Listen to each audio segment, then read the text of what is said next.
The morning sun cast long shadows across the military compound as Lieutenant Sarah Chen adjusted her medical kit one final time. As a combat medic with 3 years of distinguished service, she had saved countless lives in some of the most dangerous situations imaginable. Her reputation for calm under pressure and unwavering dedication to healing had earned her respect throughout the entire base. What she didn't know was that this particular Tuesday would forever change not only her life, but the entire structure of military accountability.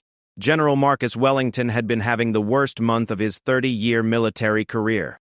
Reports of misconduct within his command had been surfacing regularly, and his superiors were breathing down his neck. The pressure was mounting, and his legendary temper, which had been barely contained for weeks, was reaching a breaking point. His wife had filed for divorce the previous week, citing his increasingly erratic behavior and violent outbursts at home. The combination of personal and professional stress had created a volatile situation that was about to explode in the most unexpected way. The incident began during what should have been a routine medical inspection. Chen was conducting her weekly inventory of medical supplies in the field hospital when she discovered a significant shortage of critical medications. Protocol demanded that she report this immediately to the medical officer, but she also knew that proper procedure required her to notify the base commander of any supply issues that could affect troop readiness. This was standard operating procedure, something she had done dozens of times before without incident. When Chen knocked on General Wellington's office door that morning, she had no idea she was walking into a powder keg. The general had just finished a heated phone call with his commanding officer about another misconduct allegation within his unit. His face was flushed with anger, and his hands were visibly shaking as he barked for her to enter. Chen, maintaining her professional composure, began to explain the medical supply situation in her usual calm and methodical manner. Wellington's response was immediate and shocking. He accused her of incompetence, claiming that her failure to maintain adequate supplies was putting soldiers' lives at risk. Chen tried to explain that the shortage was due to delayed shipments and increased casualties from recent training exercises, but Wellington wasn't listening. His voice grew louder and more aggressive with each word, and other personnel in nearby offices began to take notice of the commotion. The situation escalated rapidly when Chen, following proper military protocol, respectfully reminded the general that she was simply following established reporting procedures. This seemed to trigger something primal in Wellington. He stood up abruptly, knocking over his coffee mug, and began screaming about insubordinate medics who think they know better than their commanding officers. The veins in his neck bulged as spittle flew from his mouth, and Chen realized she was witnessing a complete psychological breakdown. What happened next would be debated in military courts for months to come. Wellington reached into his desk drawer and pulled out his service weapon. Chen, trained to recognize dangerous situations, immediately raised her hands and began backing toward the door. She spoke in the same calm voice she used to comfort wounded soldiers trying to de-escalate the situation. But Wellington was beyond reason, beyond military training, beyond any semblance of the decorated officer he had once been. The first shot was fired into the ceiling, causing Chen to drop to the floor. Plaster rained down as the sound echoed through the building. The next 4 shots came in rapid succession, each one deliberately aimed to miss but close enough to terrorize. One bullet shattered the window behind Chen's head. Another splintered the wooden door frame just inches from where she cowered. The 3rd and 4th shots hit the wall beside her, sending fragments of drywall across the room.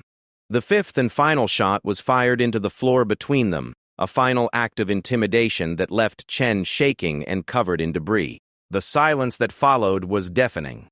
Wellington stood there, smoking gun in hand, breathing heavily as the reality of what he had just done began to sink in. Chen remained motionless on the floor, her medical training telling her to stay still until she was certain the threat had passed. In those terrifying moments, both of their lives had been irrevocably changed. The decorated general had just committed an act so shocking that it would send shockwaves through the entire military hierarchy. Within minutes, military police were swarming the building. Other personnel had heard the gunshots and immediately called for help. Wellington made no attempt to resist as they disarmed him and placed him in custody. He seemed almost relieved, as if the weight of his actions had suddenly lifted the burden of whatever internal demons had been driving him to this point. Chen was rushed to the medical facility for evaluation. her own colleagues now treating her as a patient rather than a fellow medic. The news of the incident spread through the base like wildfire. A general had fired 5 shots at an unarmed medic during what should have been a routine report. The implications were staggering. Questions immediately arose about Wellington's mental state, the pressures he had been under, and how such a catastrophic breakdown could have been prevented. But perhaps most importantly, people began to ask what would happen next, and whether justice would truly be served. As Chen was treated for shock and minor injuries from flying debris, she couldn't help but think about all the soldiers she had saved over the years. She had pulled wounded men from burning vehicles, performed emergency surgery under enemy fire, and worked tirelessly to preserve life in the most challenging circumstances. Now, ironically, she had become the victim of violence from someone who was supposed to protect and lead his troops. The bitter irony wasn't lost on her, and it would fuel her determination to see that this incident led to meaningful change in how the military handled such situations. The initial investigation would reveal a pattern of warning signs that had been ignored or covered up. Wellington's increasingly erratic behavior, his violent outbursts, and his obvious psychological distress had been documented but not properly addressed. The system had failed both him and Chen, and now the consequences of that failure were playing out in front of the entire military community. What would happen next would test the military justice system in ways that no one could have anticipated. Colonel James Morrison had investigated hundreds of military incidents during his 25-year career, but nothing had prepared him for the complexity of what he was about to uncover. As the lead investigator assigned to the Wellington case, Morrison knew that every decision he made would be scrutinized at the highest levels of command. The incident had already attracted attention from Congress, the media, and military families across the country. The pressure to conduct a thorough and impartial investigation was immense. The first challenge Morrison faced was the sheer number of witnesses and their conflicting accounts. Over 30 personnel had heard the gunshots, but their stories varied dramatically depending on their location and relationship to both Wellington and Chen. Some described Wellington as a dedicated officer who had simply snapped under pressure, while others painted a picture of a man who had been showing signs of instability for months. The investigation team would need to carefully sort through these testimonies to build an accurate timeline of events. Security footage from the building's surveillance system provided crucial evidence, but it also raised more questions than it answered. The cameras showed Chen entering Wellington's office calmly and professionally, then captured the chaos that followed as personnel rushed toward the sound of gunshots. However, the cameras couldn't record what was said inside the office, leaving investigators to piece together the conversation that had triggered such a violent response. Dr. Emily Rodriguez, the base psychiatrist, became a key figure in the investigation when it was revealed that she had been treating Wellington for stress and anger management issues for over 6 months. Her confidential notes painted a disturbing picture of a man struggling with personal and professional pressures that had pushed him to the breaking point. Wellington had confided in her about his marital problems, his fear of losing his career, and his growing paranoia about subordinates questioning his authority. The investigation team discovered that Rodriguez had recommended Wellington for extended leave and intensive therapy just 2 weeks before the incident. Her formal report had been filed with the medical officer but had somehow never reached Wellington's commanding officer. This breakdown in communication would become a central focus of the investigation, as it suggested systemic failures in how the military handled mental health concerns among senior officers. Morrison's team also uncovered evidence of previous incidents involving Wellington's temper. Master Sergeant David Thompson came forward with testimony about Wellington's increasingly aggressive behavior during staff meetings. Thompson described how Wellington had thrown objects, screamed at subordinates, and made veiled threats against anyone who questioned his decisions. These incidents had been reported through proper channels but had been dismissed or downplayed by Wellington's superiors. The investigation revealed a troubling pattern of institutional protection for high-ranking officers. Wellington's commanding officer, Brigadier General Patricia Hayes, had received multiple reports about his erratic behavior, but had chosen to handle them through informal counseling rather than formal disciplinary action. Hayes would later testify that she believed Wellington was simply experiencing temporary stress and would recover with time and support. As the investigation deepened, Morrison began to understand the complex web of relationships and politics that had allowed the situation to deteriorate so badly. Wellington had powerful allies within the military hierarchy, men who had served with him for decades and were reluctant to believe he was capable of such violence. These relationships had created an environment where warning signs were ignored and serious concerns were brushed aside as minor personality conflicts. The psychological evaluation of Wellington, conducted by a team of military and civilian psychiatrists, revealed a man suffering from severe post-traumatic stress disorder, chronic depression, and what appeared to be the early stages of a complete psychological breakdown. The evaluators noted that Wellington's condition had likely been developing for years, exacerbated by multiple combat deployments, personal losses, and the crushing responsibilities of command. Chen's testimony proved to be both heartbreaking and illuminating. She described her terror during the incident, but also her confusion about why a simple supply report had triggered such an extreme response. Her account of Wellington's behavior in the moments before he drew his weapon suggested that he had been experiencing some form of psychological episode, possibly a flashback or panic attack that had caused him to perceive her as a threat. The investigation also examined the broader culture within Wellington's unit, revealing a climate of fear and intimidation that had been building for months. Junior officers testified about walking on eggshells around their commanding officer, never knowing what might set him off. Several admitted that they had begun avoiding necessary interactions with Wellington, which had negatively impacted unit efficiency and morale. Morrison's team discovered that the military's mental health support system was woefully inadequate for dealing with senior officers experiencing psychological problems. The stigma associated with seeking mental health treatment was particularly strong among high-ranking personnel, who feared that any admission of psychological distress would end their careers. This cultural barrier had prevented Wellington from getting the help he needed before his condition became dangerous. The investigation uncovered evidence of previous cover-ups involving other high-ranking officers with similar problems. In at least 3 cases over the previous 5 years, serious incidents involving unstable senior personnel had been quietly handled through transfers or early retirement rather than proper disciplinary action.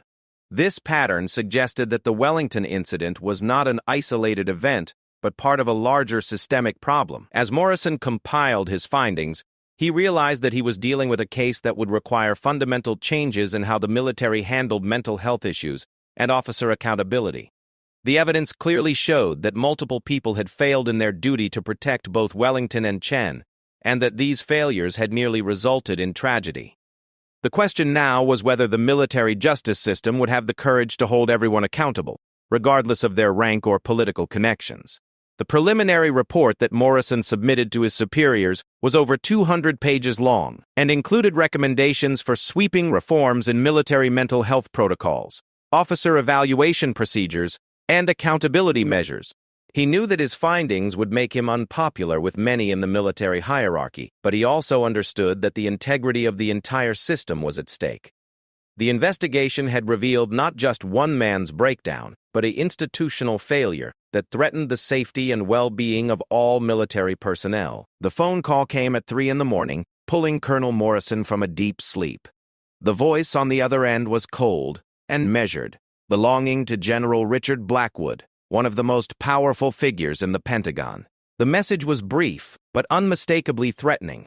Morrison's investigation was attracting unwanted attention, and it would be in everyone's best interest if certain aspects of his findings were reconsidered. The implication was clear. Powerful people wanted the Wellington incident to disappear quietly. Blackwood had good reason to want the investigation contained. His own career was intimately connected to Wellington's, having served as his mentor and sponsor for over 15 years. More importantly, Blackwood had personally approved Wellington's promotion to general, despite knowing about his psychological issues. If Morrison's investigation revealed the full extent of institutional failure, Blackwood's own career would be destroyed, along with those of several other high-ranking officers.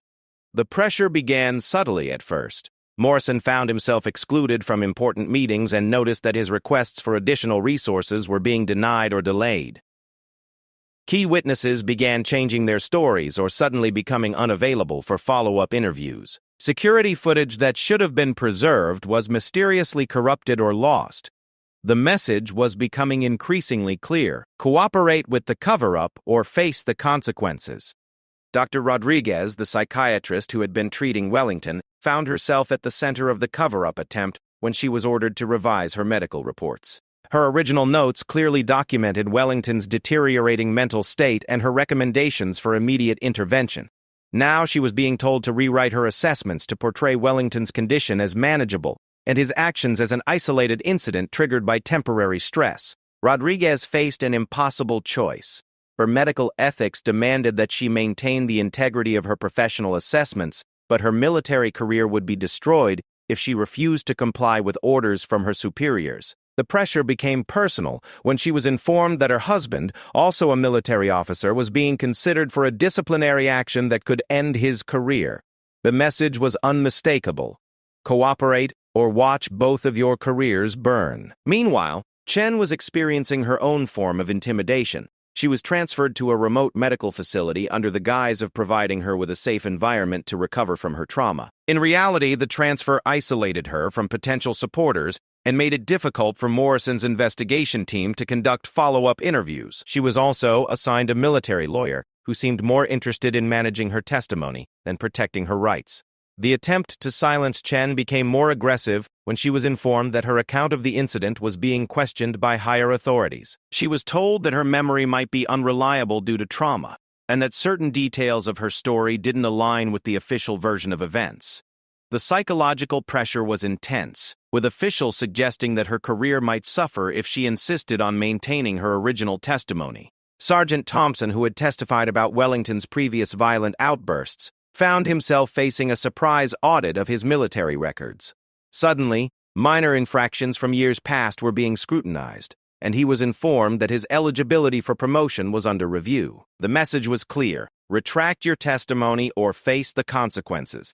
Thompson's wife received threatening phone calls, and their children were harassed at the base school by other military families who had been told that Thompson was a troublemaker. The evidence tampering became more sophisticated as the cover-up gained momentum. Digital files were altered to remove references to Wellington's psychological problems, and physical documents disappeared from secured filing systems. The corrupted security footage was explained as a technical malfunction, despite the fact that only specific segments related to the investigation had been affected. Expert analysis later revealed that the tampering had been done by someone with high-level access to military computer systems. Morrison realized the extent of the conspiracy when his own superior, Colonel Sarah Peters, was suddenly transferred to a remote assignment in another country. Peters had been supportive of Morrison's investigation, and it helped him navigate the political complexities of the case. Her abrupt departure left Morrison isolated and vulnerable, with no allies among the senior command structure. Her replacement was Colonel Marcus Webb, a close friend of General Blackwood, who made it clear that he expected the investigation to be concluded quickly and quietly. The media began to take notice of the story when a whistleblower leaked portions of Morrison's preliminary report to an investigative journalist. The leak revealed the systematic cover-up and the pressure being applied to witnesses and investigators. This publicity created a new dynamic in the case, as military leaders now had to consider public opinion and congressional scrutiny in addition to their internal political calculations. Congressional Representative Maria Santos, a former military officer herself, demanded a full investigation into the cover-up attempt. Her position on the House Armed Services Committee gave her significant leverage, and she made it clear that she would use every tool at her disposal to ensure that the truth came out. This congressional pressure complicated the cover-up effort significantly, as it became much harder to manipulate the investigation with outside oversight. The psychological toll on the witnesses and investigators was severe. Several key figures began experiencing stress-related health problems, and at least 2 requested transfers to avoid further involvement in the case. The fear and intimidation that permeated the investigation created an atmosphere where truth-telling became an act of courage that few were willing to undertake. Morrison's family became targets of the intimidation campaign when his teenage daughter was approached by unknown individuals asking questions about her father's work. His wife received anonymous calls warning her that her husband was making powerful enemies. These tactics crossed a line that even some of the cover-up participants found disturbing, leading to cracks in the conspiracy, as some individuals began to question whether protecting Wellington was worth destroying innocent families. The turning point came when Dr. Rodriguez decided she could no longer participate in the cover-up. Despite the threats to her career and her husband's future, she contacted Morrison secretly, and provided him with copies of her original unaltered medical reports. This act of courage gave Morrison the evidence he needed to expose the conspiracy and protect the integrity of his investigation. As the cover-up attempt began to unravel, it became clear that the scandal was much larger than anyone had initially realized. The conspiracy involved not just a few bad actors, but a systematic pattern of corruption that extended throughout multiple levels of the military hierarchy. The question now was whether justice could be served despite the powerful forces aligned against it. The congressional hearing room was packed beyond capacity as Representative Santos gavelled the session to order. What had begun as a routine oversight hearing had transformed into a high-stakes investigation that would determine the future of military accountability. Morrison sat at the witness table, his thick folder of evidence representing months of painstaking investigation, despite overwhelming pressure to abandon the truth. The cameras rolled as he prepared to expose one of the largest cover-up scandals in recent military history. Dr. Rodriguez's decision to come forward had triggered an avalanche of revelations that no amount of institutional pressure could contain. Her original medical files, preserved in secret, painted a devastating picture of systematic negligence that extended far beyond Wellington's individual case. The documents revealed that at least 12 other high-ranking officers had been flagged for serious psychological problems over the past 3 years, and in every case the warnings had been ignored or suppressed. The technical analysis of the corrupted security footage provided smoking gun evidence of the cover-up.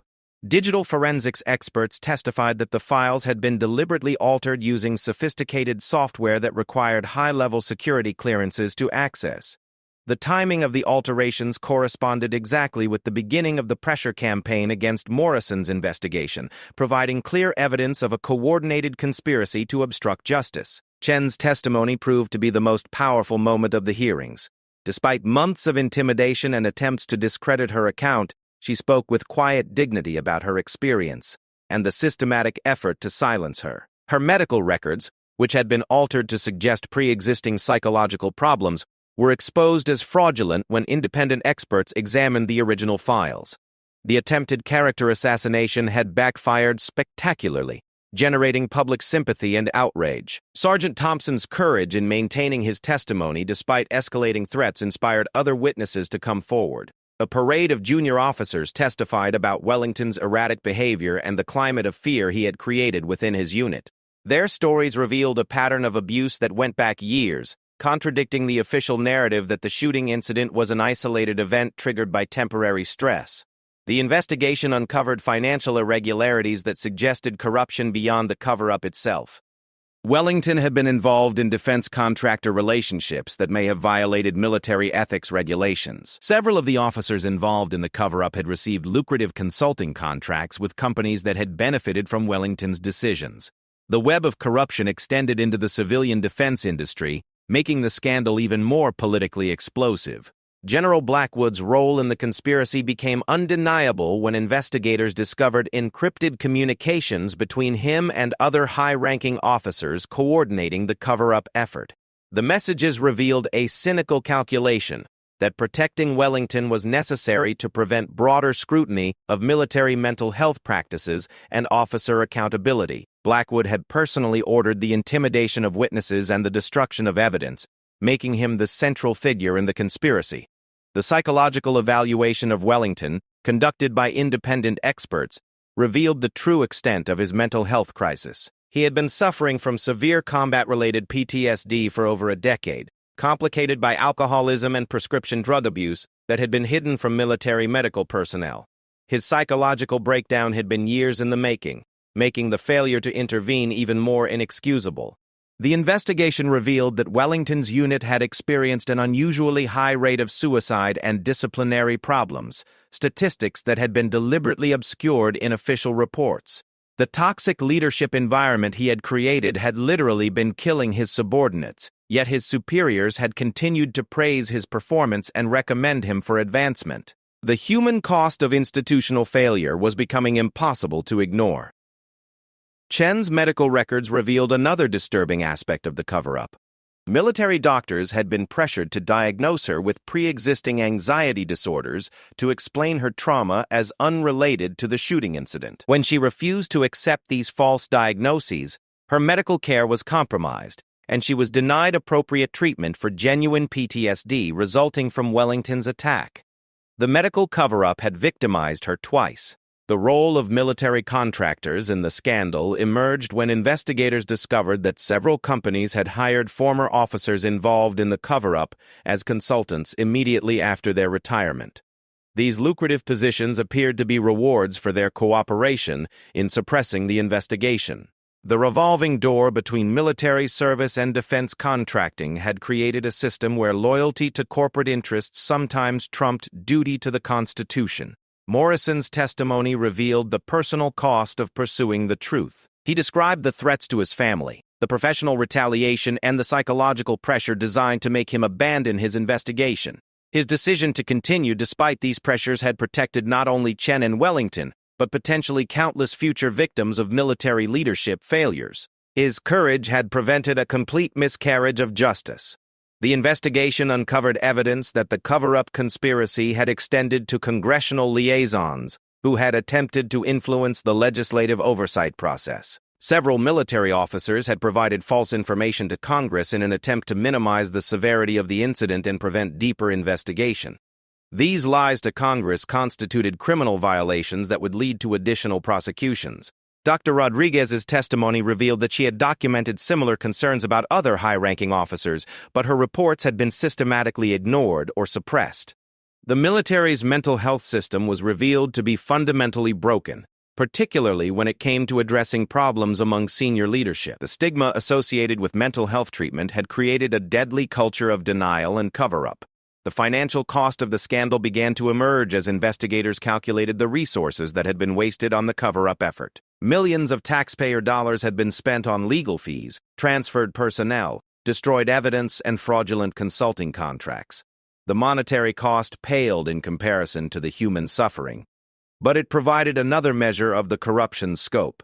The international implications of the scandal became apparent when foreign military allies expressed concerns about the reliability of American military leadership. The revelation that systematic cover-ups were occurring at the highest levels of command raised questions about the integrity of joint military operations and intelligence sharing. The scandal had damaged American military credibility around the world. As the truth emerged in its full scope, it became clear that this was not just about one unstable general or one failed cover-up. The scandal had exposed fundamental flaws in military culture, accountability systems, and civilian oversight. The question now was whether the institution would have the courage to implement meaningful reforms or would simply sacrifice a few scapegoats while leaving the underlying problems intact. The courtroom was silent as the judge read the verdicts that would reshape military justice for generations to come. General Wellington was sentenced to 15 years in military prison for aggravated assault, reckless endangerment, and conduct unbecoming an officer. But his punishment paled in comparison to the sentences handed down to those who had orchestrated the cover-up. General Blackwood received 20 years for conspiracy to obstruct justice, witness intimidation, and destruction of evidence. The message was clear. The military justice system would no longer tolerate corruption at any level. The trials had captivated the nation for 8 months, revealing a level of institutional corruption that shocked even cynical observers. 12 high-ranking officers were convicted on various charges related to the cover-up, while dozens more faced disciplinary action or forced retirement. The prosecution sent shockwaves through the Pentagon, where a culture of unquestioning loyalty to superiors was being replaced by a new emphasis on ethical responsibility and whistleblower protection. Chen's civil lawsuit against the military resulted in a settlement of $8 million, but more importantly, it established legal precedent for victims of military leadership failures. Her case became a landmark ruling that strengthened protections for military personnel who report misconduct or become victims of command failures. The settlement included provisions for comprehensive mental health treatment and career protection that would serve as a model for future cases. The congressional investigation led by Representative Santos resulted in the most comprehensive military justice reform in 50 years. The Military Mental Health Accountability Act mandated regular psychological evaluations for all officers above the rank of colonel, established independent oversight for mental health reporting, and created severe penalties for anyone who suppressed mental health concerns for political reasons. The legislation also provided robust whistleblower protections and guaranteed legal representation for victims of command misconduct. Dr. Rodriguez's courage in exposing the cover-up earned her recognition as a national hero, but it came at a significant personal cost. She was forced to retire from the military after facing years of retaliation from colleagues who viewed her as a traitor. However, she found new purpose as a civilian advocate for military mental health reform, establishing a non-profit organization that provides support for military personnel struggling with psychological issues and the healthcare providers who treat them. Morrison was promoted to general and given command of a new military justice reform division, tasked with implementing the changes mandated by Congress. His investigation had not only exposed the Wellington scandal, but had also revealed systematic problems throughout the military hierarchy. His new position gave him the authority to root out corruption and ensure that future incidents would be properly investigated without political interference. The suicide rate among military personnel began declining for the first time in a decade, following the implementation of the new mental health protocols. The reforms had created an environment where seeking psychological help was no longer seen as a career-ending decision, and commanders were held accountable for the welfare of their subordinates. The cultural change was slow but measurable, with anonymous surveys showing increased trust in military leadership and support systems. Wellington's treatment in military prison focused on addressing the underlying mental health issues that had contributed to his breakdown. His case became a study in how untreated PTSD and institutional pressure could transform a decorated officer into a dangerous individual. His cooperation with ongoing investigations into other leadership failures earned him a reduction in sentence, but he would never again serve in any position of authority. The ripple effects of the scandal extended far beyond the military. Defense contractors found themselves under intense scrutiny as investigators examined their relationships with corrupt officers. Several major companies were barred from future government contracts, while others implemented strict ethical guidelines to prevent similar scandals. The cozy relationships between military leaders and private industry were forever changed. Chen's recovery became a symbol of resilience and the importance of speaking truth to power. Despite the trauma she had endured, she continued her military medical career and became an advocate for victims of military misconduct. Her foundation provided legal and psychological support for service members who found themselves targeted for reporting wrongdoing or becoming victims of leadership failures. The international community responded positively to the American military's willingness to confront its own corruption. Foreign allies who had questioned American military integrity began to restore confidence in joint operations and intelligence sharing. The reforms were studied and adopted by other nations as a model for maintaining military accountability while preserving operational effectiveness. Sergeant Thompson's willingness to maintain his testimony despite intimidation earned him a promotion and recognition for moral courage. His case became a teaching example in military leadership schools about the importance of standing up to authority when necessary. The harassment his family had endured led to additional protections for the relatives of military whistleblowers. The media coverage of the scandal and subsequent reforms sparked a national conversation about civilian oversight of the military and the balance between national security and accountability. Journalism schools began using the case as an example of how investigative reporting could serve the public interest by exposing institutional failures that endangered both military personnel and national security. The long-term impact of the Wellington scandal could be measured in lives saved through improved mental health care, careers protected through stronger whistleblower provisions, and corruption prevented through enhanced oversight mechanisms. The military emerged from the crisis smaller but stronger, with renewed public trust and a culture that valued integrity over loyalty to corrupt leaders. 5 years after the incident, Chen returned to the base where the shooting had occurred to speak at a ceremony honoring victims of military misconduct. The building where Wellington had fired 5 shots at her had been renovated into a mental health treatment center, named in honor of all military personnel who had suffered under failed leadership. Her speech that day emphasized forgiveness, healing, and the ongoing work needed to prevent future tragedies. The Wellington case became required study material at all military academies and officer training programs. Future military leaders learned about the warning signs of psychological distress, the importance of ethical leadership, and the catastrophic consequences of institutional cover-ups.